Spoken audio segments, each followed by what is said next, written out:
ये कैदी हमेशा कमजोर कैदियों पर दबाव डालता था, लेकिन उस दिन उसने ऐसे आदमी से पंगा लिया जो एक फौलाद था। उसको गैंग ने घेर लिया, लेकिन उसने कहा कि मैं तुमको केवल 3 सेकंड का समय देता हूँ, चले जाओ। मगर सब हंस रहे थे, उसका मजाक उड़ा रहे थे। उसने 3 तक गिनती गिनी। जैसे ही गिनती खत्म हुई, उसने गुंडे के हाथ को पकड़ कंधे में उसका ही खंजर घुसा दिया। जितने भी लोग थे वो सबको ऐसे पीट रहा था जैसे कोई धोबी हो। केवल 30 सेकंड में उसने सबको पसार दिया। किसी की फिर उठने की हिम्मत ही नहीं हुई। कुछ दिन बाद वो जेल से बाहर आया और फाइटिंग गेम देखने गया, जहाँ फाइट करने पर बहुत पैसे मिलते थे, लेकिन इसमें बहुत रिस्क था, जान भी जा सकती थी। वो चुपचाप किनारे खड़ा सब कुछ देख रहा था। थोड़ी देर बाद वहाँ कुछ गाड़ियां आती हैं, जिनमें से एक आदमी निकलता है। ये एक अंडरवर्ल्ड डॉन था। मुकाबला शुरू होने वाला था, जिसमें एक टोपी वाला था जो कई मैच जीत चुका था। वहीं दूसरी तरफ अंडरवर्ल्ड डॉन का एक आदमी था जिसे लोग दानव कहते थे। ये सीधा आदमी की पसली तोड़ देता था। अब तक इसने 56 लोगों की पसली तोड़ी थी। अंडरवर्ल्ड डॉन ने उससे कहा कि सामने वाले को खत्म कर देना। थोड़ी ही देर में मुकाबला शुरू हुआ। टोपी वाले ने एक मुक्का मारा, लेकिन दानव को कुछ नहीं हुआ। वो दानव को मारता जा रहा था, लेकिन उसका वार बेअसर था। दानव ने उसे एक लात में नीचे गिरा दिया, फिर उसके ऊपर चढ़कर लगातार मारने लगा।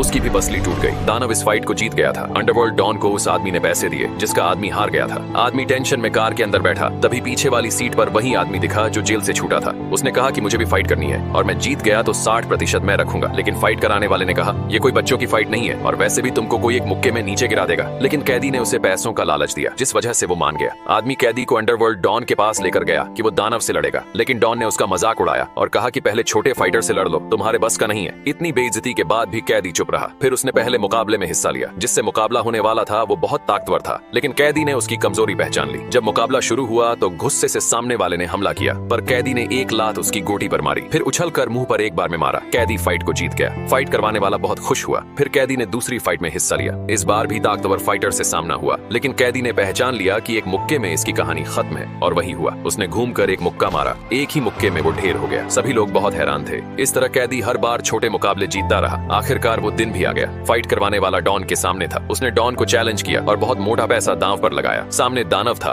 दूसरी तरफ कैदी, जिसने सभी मैचों में केवल 5 सेकंड ही लिए थे चित करने में। थोड़ी देर में मुकाबला शुरू हुआ। पहले कैदी दानव के हर वार से बचा, फिर घूमकर एक लात मारी। इतना ही नहीं, कैदी ने एक लात में दानव को जमीन पर गिरा दिया। ये देखकर डॉन हैरान था। जब दानव दोबारा आया तो कैदी ने फिर से उसको मारा, जिस वजह से दानव लड़खड़ाने लगा। कैदी ने उसे मौका ही नहीं दिया और आखिर में चित कर दिया।